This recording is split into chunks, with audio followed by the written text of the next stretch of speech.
yang akan yang akan disampaikan oleh rekan-rekan saya. Sebelah saya Bella Mila Fitri, sebelah saya Khairul Madinah Ima, saya Murtal Hamida.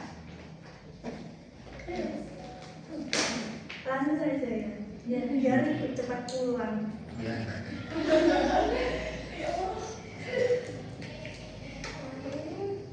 Pengertian ijtihad. Pengertian ijtihad adalah mengarahkan sejenak kemampuan dan upaya untuk mencapai hasil yang diinginkan. Selainnya, ijtihad adalah upaya yang dilakukan oleh seseorang ulama atau ahli fikih mujtahid untuk menggali, menetapkan atau menemukan hukum syariat terhadap suatu permasalahan yang tidak dijelaskan secara tegas dalam Al-Quran dan hadis.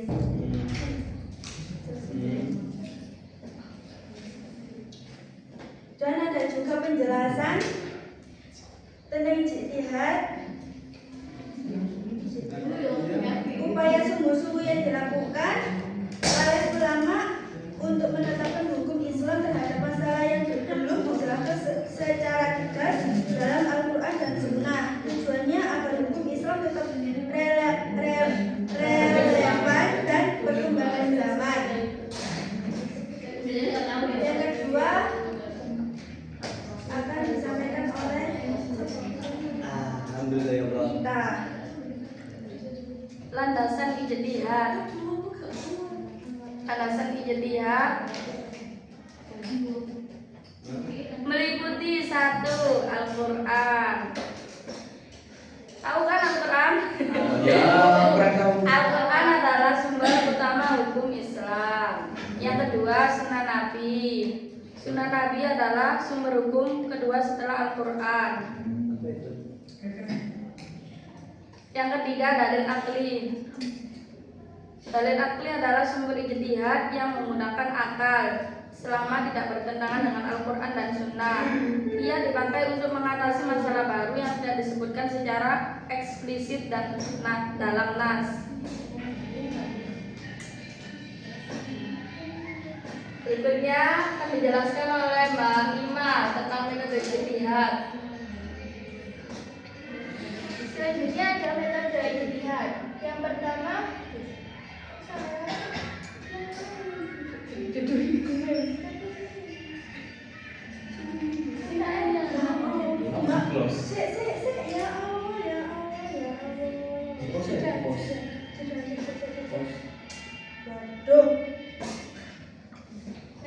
ijtihad di sini ada 3. Yang pertama ada qiyas, istihsan, yang ketiga ada maslahah mursalah, yang keempat ada uruf.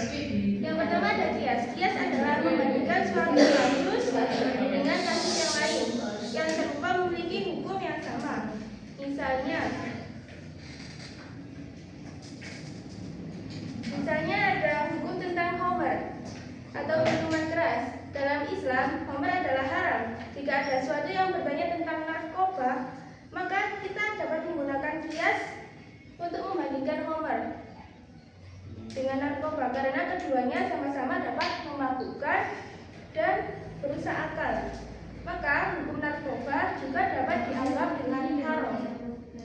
Yang kedua ada istihsan. Apa itu istihsan? Istihsan adalah memilih pendapat yang lebih baik dan lebih sesuai dengan tujuan syariat. Dalam Islam ada 2 pendapat tentang hukum berdagang pada waktu sholat Jumat. Pendapat pertama mengatakan bahwa berdagang pada waktu sholat Jumat adalah haram. Sedangkan pendapat kedua mengatakan bahwa berdagang pada sholat Jumat merupakan mubah atau boleh asalkan tidak mengganggu umat yang sedang beribadah sholat Jumat.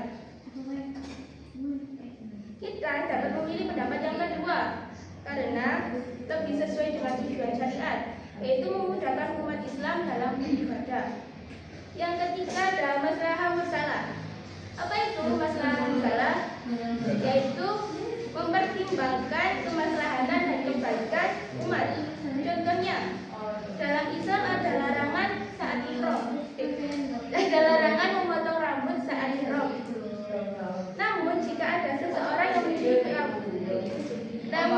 Jika ada seseorang yang memiliki rambut panjang dan mengganggu ibadahnya, maka masalahnya untuk memotong rambut itu lebih baik dipotong karena supaya tidak mengganggu ibadahnya.